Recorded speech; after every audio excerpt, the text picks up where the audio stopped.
So the majority of people have certain ways of dealing with certain conversations.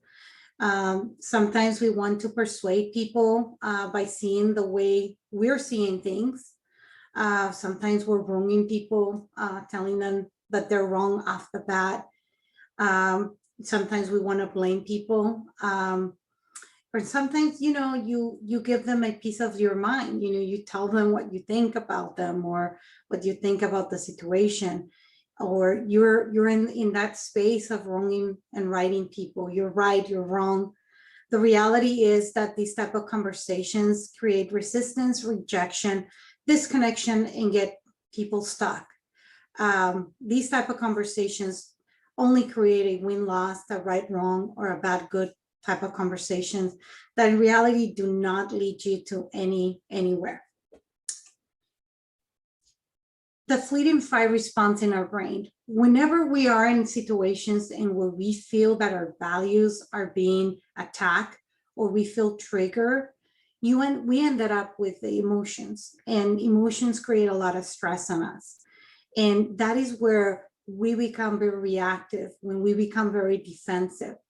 And in those type of situations, our emotions are up high, and we're not in the capacity to use our analytical side of our brain in order to have difficult conversations.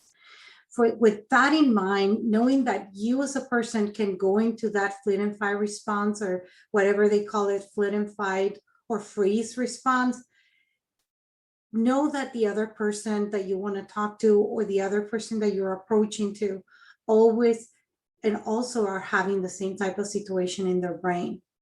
So whenever you have two people with emotions high, it is very difficult to have conversations. Therefore, what can we do in order to not approach individuals in ways in where we're raising this flight and fight response, and also that we're not in that state ourselves? What I'm proposing here is a different type of approach of how to communicate with people. This approach is the learning conversation approach. You must have already heard about the book of growth mindset and fixed mindset. So whenever we have a fixed mindset, we look at things in a way that we look smart, we avoid failures, we avoid challenges, and failures define our identity. That's why we're constantly trying to protect ourselves and not showing up. That type of lock way of seeing things, or lock way of seeing or approaching things, does not create a good space for good feedback. In the contrary, you are in a situation where your feedback might be seen as critical to other people. What I'm inviting you is to consider the learning conversations through a more smart and more growth mindset, and where you are having conversations and where you're open up to situations and embracing challenge, and you see failure as an informational process instead of something that it's wrong, or that it's something that it's to be hide.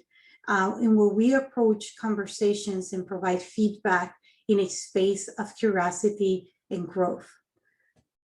So how do we go about having these learning conversations? What we should be doing internally in order for us to have this? Well, first of all, is avoiding judgments. It's maintaining a connection with the individual and seeking to understand. And how do we go about doing that? It's about having curiosity with people.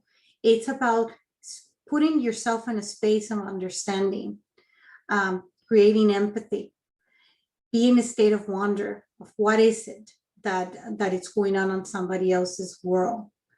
And the possibilities from there grow up, the communication expands, and we get to learn more about what is it really happening, instead of us creating a very limited and narrow standpoint of what do you think that it is happening or what it is, or creating judgments out of things.